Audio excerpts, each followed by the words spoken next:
9. Shen Guangari, going to his post, meets disaster monk river flow, avenging his parents, repays his roots. We now tell you about the city of Chang'an in the great nation Shaanxi province, which was the place that kings and emperors from generation to generation had made their capital. Since the periods of Zhou, Qin, and Han, 3 counties all flowers bloomed like brocade, and 8 rivers flowed encircling the city. It was truly a land of great scenic beauty. At this time, the Emperor Taizong of the great Tang dynasty was on the throne, and the name of his reign was Jingyuan. He had been ruling now for 13 years, and the cyclical name of the year was Jisi. The whole land was at peace. People came bearing tributes from 8 directions, and the inhabitants of the whole world called themselves his subjects. One day Taizong ascended his throne and assembled his civil and military officials. After they had paid him homage, the Prime Minister Wei Jing left the ranks and came forward to memorialize to the throne, saying, "Since the world now is at peace and tranquility reigns everywhere, we should follow the ancient custom and establish sites for civil examinations, so that we may invite worthy scholars to come here and select those talents who will best serve the work of administration and government. Our worthy subject has voiced a sound principle in his memorial," said Taizong. He therefore issued a summons to be proclaimed throughout the empire, in every prefecture, county, and town, those who were learned in the Confucian classics, who could write with ease and lucidity, and who had passed the 3 sessions of examination, regardless of whether they were soldiers or peasants, would be invited to go to Chang'an to take the imperial examination. The summons reached the place Heizhu, where it was seen by a certain man named Chen Yi with the courtesy name of Guangari, who then went straight home to talk to his mother, whose maiden name was Zhang.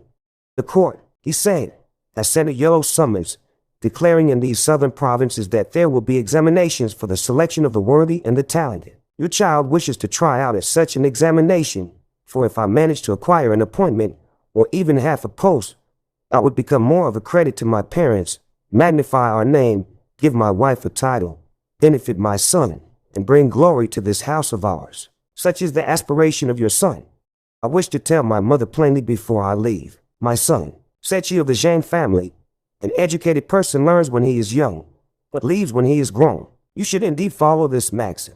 But as you go to the examination, you must be careful on the way, and when you have secured a post, come home quickly." So Guangari gave instructions for his family page to pack his bags, took leave of his mother, and began his journey. When he reached Chang'an, the examination site had just been opened, and he went straight in. He took the preliminary tests, passed them, and went to the court examination, where in 3 sessions on administrative policy he took first place, receiving the title Zhunyuan, the certificate of which was signed by the Tang Emperor's own hand. As was the custom, he was led through the streets on horseback for 3 days. The procession at one point passed by the house of the chief minister, Yin Kaishin, who had a daughter named Wenjiao, nicknamed Meningjiao, Hall of Loveliness. She was not yet married, and at this time she was just about to throw down an embroidered ball from high up on a festooned tower in order to select her spouse. It happened that Chen Guangri was passing below the tower. When the young maiden saw Guangri's outstanding appearance and knew that he was the recent Yuan of the examinations, she was very pleased. She threw down the embroidered ball, which just happened to hit the black gauze hat of Guangri. Immediately, lively music of pipes and flutes could be heard throughout the area as scores of maids and serving girls ran down from the tower, took hold of the bridle of Guangri's horse, and led him into the residence of the chief minister for the wedding. The chief minister and his wife at once came out of their chambers, called together the guests and the master of ceremonies, and gave the girl to Guangri as his bride. Together, they bowed to heaven and earth. Then husband and wife bowed to each other, before bowing to the father and mother-in-law. The chief minister then gave a big banquet and everyone feasted merrily for a whole evening, after which the 2 of them walked hand in hand into the bridal chamber. At the 5th watch early next morning, Taizong took his seat in the treasure hall of golden chimes as civil and military officials attended the court. Taizong asked, "What appointment should the new Yuan receive?" The Prime Minister Wei Jing said, "Your subject has discovered that within our territory there is a vacancy at Jiangsu. I beg my lord to grant him this post." Taizong at once made him governor of Jiangsu and ordered him to leave without delay. After thanking the emperor and leaving the court, Guangri went back to the house of the chief minister to inform his wife. He took leave of his father and mother-in-law and proceeded with his wife to the new post at Jiangsu. As they left Chang'an and went on their journey, the season was late spring. A soft wind blew to green the willows. A fine rain spotted to redden the flowers. As his home was on the way, Gwangri returned to his house where husband and wife bowed together to his mother, Lady Zhang. "Congratulations, my son," said she of the Zhang family. "You even came back with a wife. Your child," said Gwangri, "relied on the power of your blessing and was able to attain the undeserved honor of Zhuangyuan. By imperial command, I was making a tour of the streets when, as I passed by the mansion of Chief Minister Yin, I was hit by an embroidered ball. The Chief Minister kindly gave his daughter to your child to be his wife, and His Majesty appointed him governor of Jiangxi. I have returned to take you with me to the post." She of the Zhang family was delighted and packed at once for the journey. They had been on the road for a few days when they came to stay at the Inn of 10,000 Flowers, kept by a certain Liu Xiao. She of the Zhang family suddenly became ill and said to Gwangri, "I don't feel well at all. Let's rest here for a day or two before we journey again." Gwangri obeyed. Next morning there was a man outside the inn holding a golden cart for sale, which Gwangri bought for a string of coins. He was about to have it cooked for his mother when he saw that the cart was blinking its eyes vigorously. In astonishment, Gwangri said, "I have heard that when a fish or a snake blinks its eyes in this manner, that's the sure sign that it's not an ordinary creature." He therefore asked the fisherman, "Where did you catch this fish?" "I caught it," said the fisherman, "from the river Han, some 15 miles from this district." Accordingly, Gwangri sent the live fish back to the river and returned to the inn to tell his mother about it. "It is a good deed to release living creatures from captivity," said she of the Zhang family. "I'm very pleased. We have stayed in this inn now for 3 days," said Gwangri. "The imperial command is an urgent one. Your child intends to leave tomorrow, but he would like to know whether mother has fully recovered." She of the Zhang family said, "I'm still not well, and the heat on the journey at this time of year, I fear, will only add to my illness. Why don't you rent a house for me to stay here temporarily and leave me an allowance? The two of you can proceed to your new post. By autumn, when it's cool, you can come fetch me." Gwangri discussed the matter with his wife. They duly rented a house for her and left some cash with her, after which they took leave and left. They felt the fatigue of traveling, journeying by day and resting by night, and they soon came to the crossing of the Han River, where 2 boatmen, Liu Han and Lai Bio, took them into their boat. It happened that Gwangri was destined in his previous incarnation to meet this calamity, and so he had to come upon these fated enemies of his. After ordering the houseboy to put the luggage on the boat, Gwangri and his wife were just about to embark when Liu Han noticed the beauty of Lady Yin, who had a face like a full moon, eyes like autumnal water, a small, cherry-like mouth, and a tiny, willow-like waist. Her features were striking enough to sink fishes and drop wild geese, and her complexion would cause the moon to hide and put the flowers to shame. Stirred at once to cruelty, he plotted with Lai Bio. Together they punted the boat to an isolated area and waited until the middle of the night. They killed the houseboy first, and then they beat Gwangri to death, pushing both bodies into the water. When the lady saw that they had killed her husband, she made a dive for the water, but Liu Han threw his arms around her and caught her. "If you consent to my demand," he said, "everything will be all right. If you do not, this knife will cut you in two."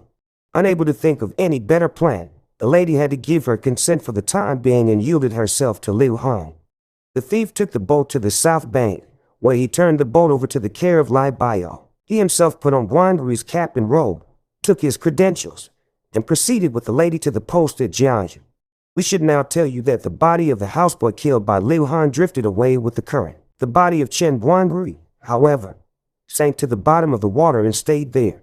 YK Little 163 on patrol at the mouth of the Han River saw it and rushed into the Dragon Palace. The Dragon King was just holding court when the YK Little 163 entered to report, saying, "A scholar has been beaten to death at the mouth of the Han River by some unknown person, and his body is now lying at the bottom of the water." The Dragon King had the corpse brought in and laid before him.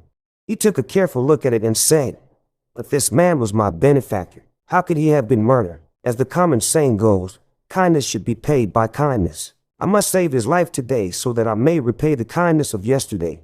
He at once issued an official dispatch, sending a YK Little 163 to deliver it to the municipal deity and local spirit of Hanju, and ask for the soul of the scholar so that his life might be saved. The municipal deity and the local spirit in turn ordered the little demons to hand over the soul of Chen Guangri to the YK Little 163, who led the soul back to the Water Crystal Palace for an audience with the Dragon King. Scholar asked the Dragon King, "What is your name? Where did you come from? Why did you come here? And for what reason were you beaten to death?" Guangri saluted him and said, "This lowly student is named Chen Yi, and my courtesy name is Guangri. I am from the Hainan district of Haitian. As the unworthy Yuan of the recent session of examination, I was appointed by the court to be governor of Jiangsu, and I was going to my post with my wife. When I took a boat at the river, I did not expect the boatman, Liu Han, to covet my wife and plot against me. He beat me to death and tossed out my body. I begged the great king to save me." Hearing these words, the Dragon King said, "So, that's it. Good sir, the golden carp that you released earlier was myself. You are my benefactor. You may be in dire difficulty at the moment, but is there any reason why I should not come to your assistance?" He therefore laid the body of Guangri to one side and put a preservative pearl in his mouth so that his body would not deteriorate but be reunited with his soul to avenge himself in the future. He also said, "Your true soul may remain temporarily in my water bureau as an officer." Guangri kowtowed to thank him, and the Dragon King prepared a banquet to entertain him, but we shall say no more about that. We now tell you that Lady Yin hated the bandit Liu so bitterly that she wished she could devour his flesh and sleep on his skin. But because she was with child and did not know whether it would be a boy or a girl, she had no alternative but to yield reluctantly to her captor. In a little while they arrived at Jiangsu. The clerks and the lictors all came to meet them, and all the subordinate officials gave a banquet for them at the governor's mansion. Liu Han said, "Having come here, a student like me is utterly dependent on the support and assistance of you gentlemen." "Your Honor," replied the officials, "is first in the examinations and a major talent. You will, of course, regard your people as your children. Your public declarations will be as simple as your settlement of litigation is fair. We subordinates are all dependent on your leadership, so why should you be unduly modest?" When the official banquet ended, the people all left. Time passed by swiftly. One day, Liu Han went far away on official business, while Lady Yin at the mansion was thinking of her mother-in-law and her husband and sighing in the garden pavilion. Suddenly she was seized by tremendous fatigue and sharp pains in her belly. Falling unconscious to the ground, she gave birth to a son. Presently she heard someone whispering in her ear, "Mading Jiao, listen carefully to what I have to say. I am the star spirit of South Pole, who sends you this son by the express command of the Bodhisattva Guanyin. One day his name will be known far and wide, for he is not to be compared with an ordinary mortal. But when the bandit Liu returns, he will surely try to harm the child, and you must take care to protect him. Your husband has been rescued by the Dragon King. In the future both of you will meet again, even as son and mother will be reunited. A day will come when wrongs will be redressed and crimes punished. Remember my words. Wake up, wake up." The voice ceased and departed. The lady woke up and remembered every word. She clasped her son tightly to her but could devise no plan to protect him. Liu Han then returned and wanted to have the child killed by drowning the moment he saw him. The lady said, "Today it's late already. Allow him to live till tomorrow and then have him thrown into the river." It was fortunate that Liu Han was called away by urgent business the next morning. The lady thought to herself, "If this child is here when that bandit returns, his life is finished. I might as well abandon him now to the river and let life or death take its own course. Perhaps heaven, taking pity on him, will send someone to his rescue and to have him cared for. Then we may have a chance to meet again." She was afraid, however, that future recognition would be difficult, so she bit her finger and wrote a letter with her blood, stating in detail the names of the parents, the family history, and the reason for the child's abandonment. She also bit off a little toe from the child's left foot to establish a mark of his identity. Taking one of her own inner garments, she wrapped the child and took him out of the mansion when no one was watching. Fortunately, the mansion was not far from the river. Reaching the bank, the lady burst into tears and wailed long and loud. She was about to toss the child into the river when she caught sight of a plank floating by the river bank. At once she prayed to heaven, after which she placed the child on the plank and tied him securely to it with some rope. She fastened the letter written in blood to his chest, pushed the plank out into the water, and let it drift away. With tears in her eyes, the lady went back to the mansion, but we shall say no more of that. Now we shall tell you about the boy on the plank, which floated with the current until it came to a standstill just beneath the temple of Gold Mountain. The abbot of this temple was called Monk Faming. In the cultivation of perfection and comprehension of truth, he had attained already the wondrous secret of birthlessness. He was sitting in meditation when all at once he heard an infant crying. Moved by this, he went quickly down to the river to have a look, and discovered the baby lying there on a plank at the edge of the water. The abbot quickly lifted him out of the water. When he read the letter in blood fastened to his chest, he learned of the child's origin. He then gave him the baby name River Float and arranged for someone to nurse and care for him, while he himself kept the letter written in blood safely hidden. Time passed by like an arrow, and the seasons like a weaver's shuttle. River Float soon reached his 18th year. The abbot had his hair shaved and asked him to join in the practice of austerities, giving him the religious name Chuanzing. Having had his head touched and having received the commandments, Chuanzing pursued the way with great determination. One day in late spring, the various monks gathered in the shade of pine trees were discussing the canons of Chan and debating the fine points of the mysteries. One feckless monk, who happened to have been completely outwitted by Chuanzing's questions, shouted angrily, "You damnable beast! You don't even know your own name, and you are ignorant of your own parents. Why are you still hanging around here playing tricks on people?"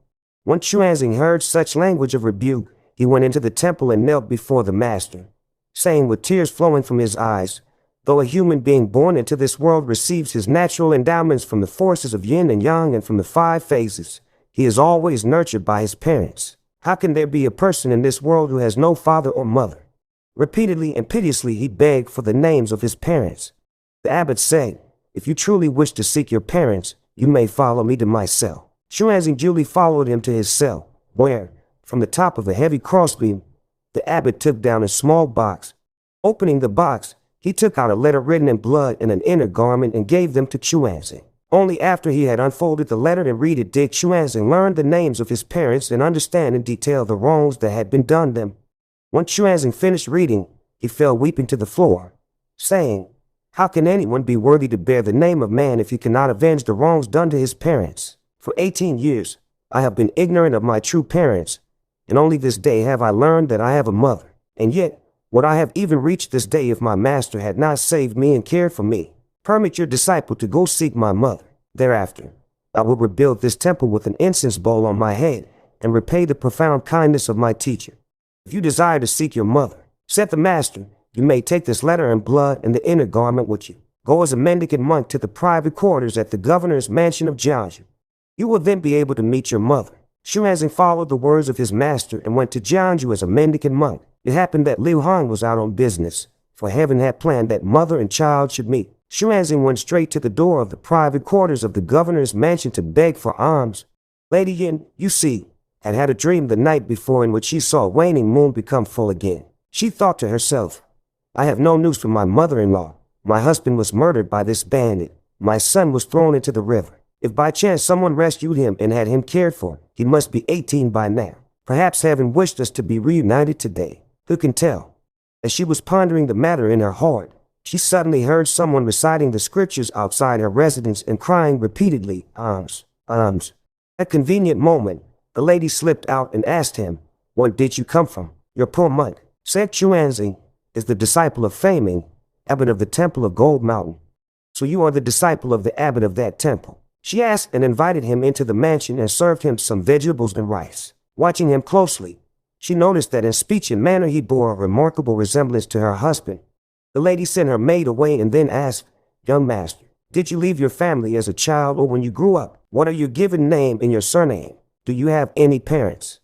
"I did not leave my family when I was young," replied Chuanzing, "nor did I do so when I grew up. To tell you the truth, I have a wrong to avenge great as the sky, enmity deep as the sea. My father was a murder victim, and my mother was taken by force. My master the abbot Faming told me to seek my mother in the governor's mansion of Jiangsu."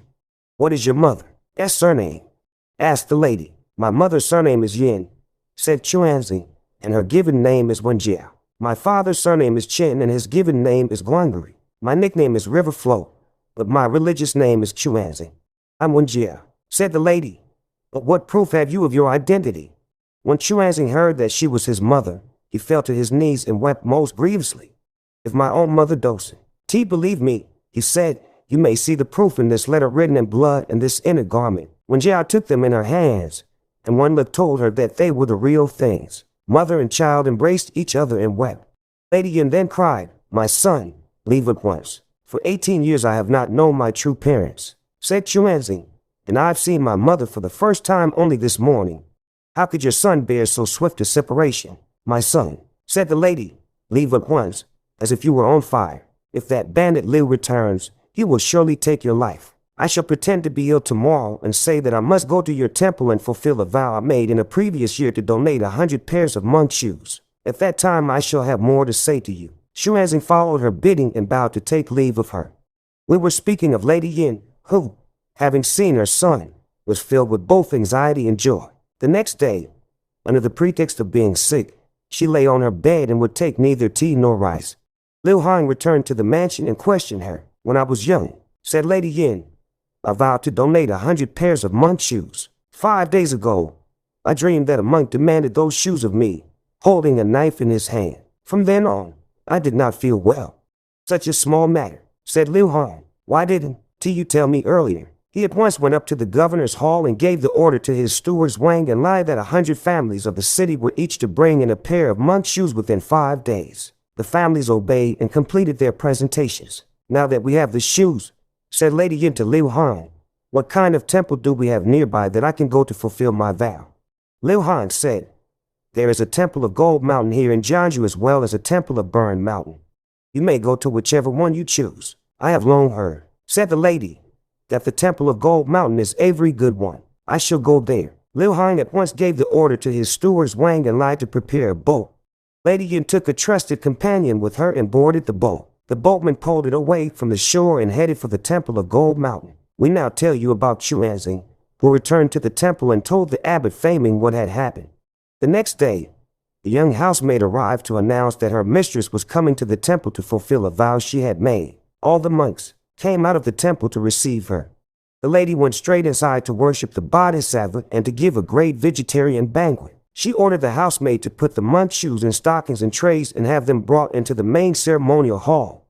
After the lady had again worshipped with extreme devoutness, she asked the abbot Faming to distribute the gifts to the various monks before they dispersed.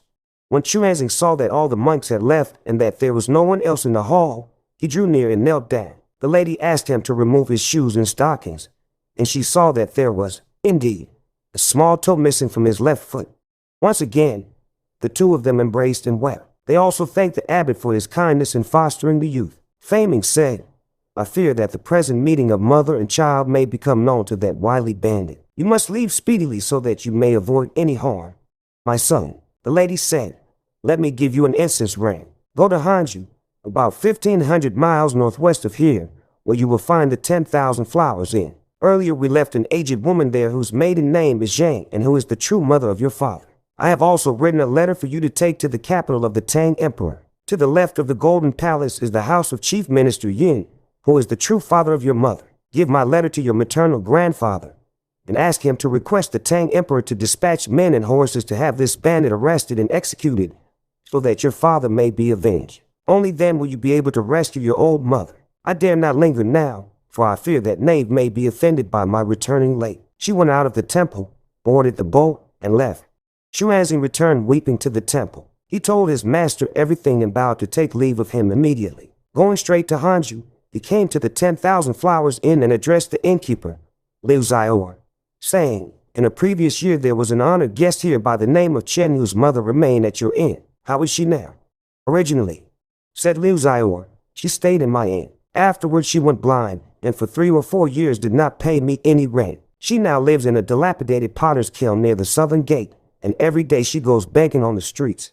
Once that honored guest had left, he was gone for a long time, and even now there is no news of him whatever. I can't understand it. When Xuanzang heard this, he went at once to the dilapidated potter's kiln at the southern gate and found his grandmother. The grandmother said, your voice sounds very much like that of my son Chen Guangari. I am not Chen Guangari, said Xuanzang, but only his son. Lady Wenjiao is my mother. Why didn't your father and mother come back? Asked the grandmother. My father was beaten to death by bandits, said Xuanzang, and one of them forced my mother to be his wife. How did you know where to find me? Asked the grandmother. It was my mother, answered Xuanzang, who told me to seek my grandmother. There's a letter from mother here and there's also an incense ring. The grandmother took the letter and the incense ring and wept without restraint. For merit and reputation, she said, my son came to this. I thought that he had turned his back on righteousness and had forgotten parental kindness. How should I know that? He was murdered. Fortunately, heaven remembered me at least in pity, and this day a grandson has come to seek me out. Grandmother, asked Xuanzang, how did you go blind? because I thought so often about your father, said the grandmother. I waited for him daily, but he did not return. I wept until I was blind in both eyes. Chuanzi knelt down and prayed to heaven, saying, have regard of Chuanzi who, at the age of 18, has not yet avenged the wrong done to his parents. By the command of my mother, I came this day to find my grandmother. If heaven would take pity on my sincerity, grant that the eyes of my grandmother regain their sight. When he finished his petition, he licked the eyes of his grandmother with the tip of his tongue. In a moment, both eyes were licked open and they were as of old. When the grandmother saw the youthful monk, she said, you're indeed my grandson. Why, you are just like my son Guangari. She felt both happy and sad. Xuanzang led his grandmother out of the kiln and went back to Liu Zio's inn, where he rented a room for her to stay. He also gave her some money, saying, in a little more than a month's time, he'll be back. Taking leave of his grandmother, he went straight to the capital and found his way to the house of the chief minister Yin on the eastern street of the imperial city. He said to the porter, this little monk is a kinsman who has come to visit the chief minister. The porter made the report to the chief minister, who replied, I'm not related to any monk.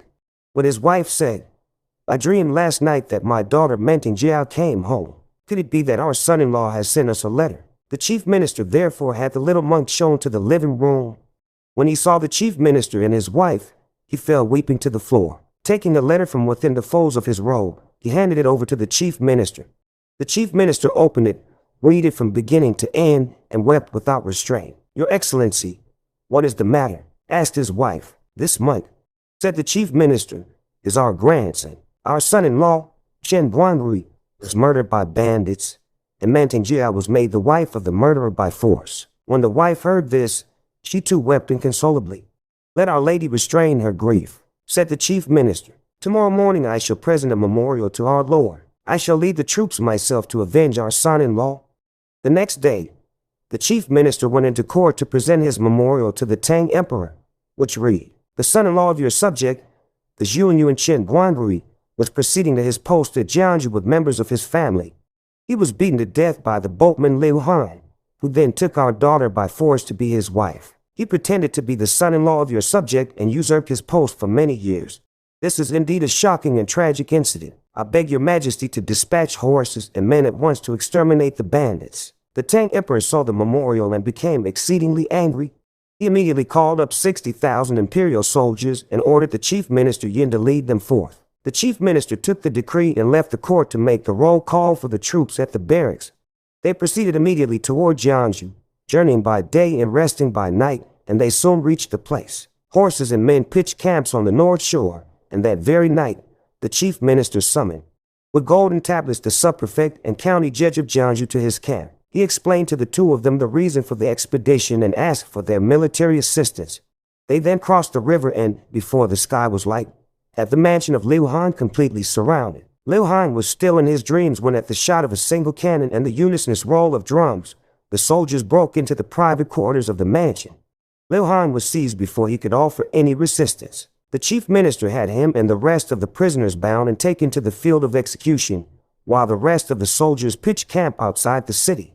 Taking a seat in the great hall of the mansion, the chief minister invited the lady to come out to meet him. She was about to do so but was overcome by shame at seeing her father again and wanted to hang herself right there. Chuanzing learned of this and rushed inside to save his mother. Falling to his knees, he said to her, your son and his grandfather led the troops here to avenge father. The bandit has already been captured. Why does mother want to die now? If mother were dead, how could your son possibly remain alive? The chief minister also went inside to offer his consolation. I have heard, said the lady, that a woman follows her spouse to the grave. My husband was murdered by this bandit, causing me dreadful grief. How could I yield so shamefully to the thief? The child I was carrying, that was my sole lease on life that helped me bear my humiliation. Now that my son is grown and my old father has led troops to avenge our wrong, I who am the daughter have little face left for my reunion. I can only die to repay my husband, my child. Said the chief minister, you did not alter your virtue according to prosperity or adversity. You had no choice. How can this be regarded as shame? Father and daughter embraced, weeping. Xuanzing also could not contain his emotion. Wiping away his tears, the chief minister said, the two of you must sorrow no more. I have already captured the culprit, and I must now dispose of him. He got up and went to the execution site, and it happened that the sub-prefect of Jiangsu had also apprehended the pirate Lai Bio, who was brought by sentinels to the same place. Highly pleased, the chief minister ordered Liu Hong and Lai Bio to be flogged 100 times with large canes. Each signed an affidavit, giving a thorough account of the murder of Chen Guangri. First, Lai Bio was nailed to a wooden ass, and after it had been pushed to the marketplace, he was cut to pieces and his head exposed on a pole for all to see. Liu Hong was then taken to the crossing at the Han River, to the exact spot where he had beaten Chen Guangri to death. The chief minister, the lady, and Chuanzing all went to the bank of the river, and as libations they offered the heart and liver of Liu Hong, which had been gouged out from him live. Finally, an essay eulogizing the deceased was burned. Facing the river, the three persons wept without restraint, and their sobs were heard down below in the water region. The YK Letter 163 of patrolling the waters brought the essay in its spirit form to the Dragon King, who read it and at once sent a turtle marshal to fetch Guangri. "Sir," said the king, "congratulations, congratulations. At this moment, your wife, your son, and your father-in-law are offering sacrifices to you at the bank of the river. I'm now letting your soul go so that you may return to life. We are also presenting you with a pearl of wish fulfillment, 2 rolling pan pearls, 10 bales of mermaid silk, and a jade belt with lustrous pearls. Today you will enjoy the reunion of husband and wife, mother and son." After Guangri had given thanks repeatedly, the Dragon King ordered a YK Letter 163 to escort his body to the mouth of the river and there to return his soul. The YK Letter 163 followed the order and left. We tell you now about Lady Yin, who, having wept for some time for her husband, would have killed herself again by plunging into the water if Chuanzing had not desperately held on to her. They were struggling pitifully when they saw a dead body floating toward the river bank. The lady hurriedly went forward to look at it. Recognizing it as her husband's body, she burst into even louder wailing. As the other people gathered around to look, they suddenly saw Guangri unclasping his fists and stretching his legs. The entire body began to stir, and in a moment he clambered up to the bank and sat down, to the infinite amazement of everyone. Guangri opened his eyes and saw Lady Yin, the chief minister Yin, his father-in-law, and a youthful monk, all weeping around him. "Why are you all here?" said Guangri. "It all began," said Lady Yin, "when you were beaten to death by bandits. Afterwards your unworthy wife gave birth to this son, who is fortunate enough to have been brought up by the abbot of the Gold Mountain Temple. The abbot sent him to meet me, and I told him to go seek his maternal grandfather. When father heard this, he made it known to the court and led troops here to arrest the bandits. Just now we took out the culprit's liver and heart live to offer to you as libations, but I would like to know how my husband's soul is able to return to give him life." Guangri said, "That's all on account of our buying the golden cart when you and I were staying at the Inn of 10,000 Flowers. I released that cart, not knowing that it was none other than the Dragon King of this place. When the bandits pushed me into the river afterward, he was the one who came to my rescue. Just now he was also the one who gave me back my soul as well as many precious gifts, which I have here with me. I never even knew that you had given birth to this boy, and I am grateful that my father-in-law has avenged me. Indeed, bitterness has passed and sweetness has come. What unsurpassable joy." When the various officials heard about this, they all came to tender their congratulations. The chief minister then ordered a great banquet to thank his subordinates, after which the troops and horses on the very same day began their march homeward. When they came to the Inn of 10,000 Flowers, the chief minister gave order to pitch camp. Guangri went with Chuanzing to the Inn of Liu to seek the grandmother, who happened to have dreamed the night before that a withered tree had blossomed. Magpies behind her house were chattering incessantly as well. She thought to herself, "Could it be that my grandson is coming?" Before she had finished talking to herself, father and son arrived together. The youthful monk pointed to her and said, "Isn't this my grandmother?" When Guangri saw his aged mother, he bowed in haste. Mother and son embraced and wept without restraint for a while. After recounting to each other what had happened, they paid the innkeeper his bill and set out again for the capital. When they reached the chief minister's residence, Guangri, his wife, and his mother all went to greet the chief minister's wife, who was overjoyed. She ordered her servants to prepare a huge banquet to celebrate the occasion. The chief minister said, "This banquet today may be named the Festival of Reunion, for truly our whole family is rejoicing." Early the next morning, the Tang Emperor held court, during which time the chief minister Yin left the ranks to give a careful report on what had taken place. 121 also recommended that a talent like Guangri's be used in some important capacity. The Tang Emperor approved the memorial and ordered that Chen Yi be promoted to sub-chancellor of the Grand Secretariat so that he could accompany the court and carry out its policies. Xuanzing, determined to follow the way of Zen, was sent to practice austerities at the Temple of Infinite Blessing. Sometime after this, Lady Yin calmly committed suicide after all, and Xuanzing went back to the Gold Mountain Temple to repay the kindness of Abbot Faming. We do not know how things went thereafter. Let's listen to the explanation in the next chapter. 10.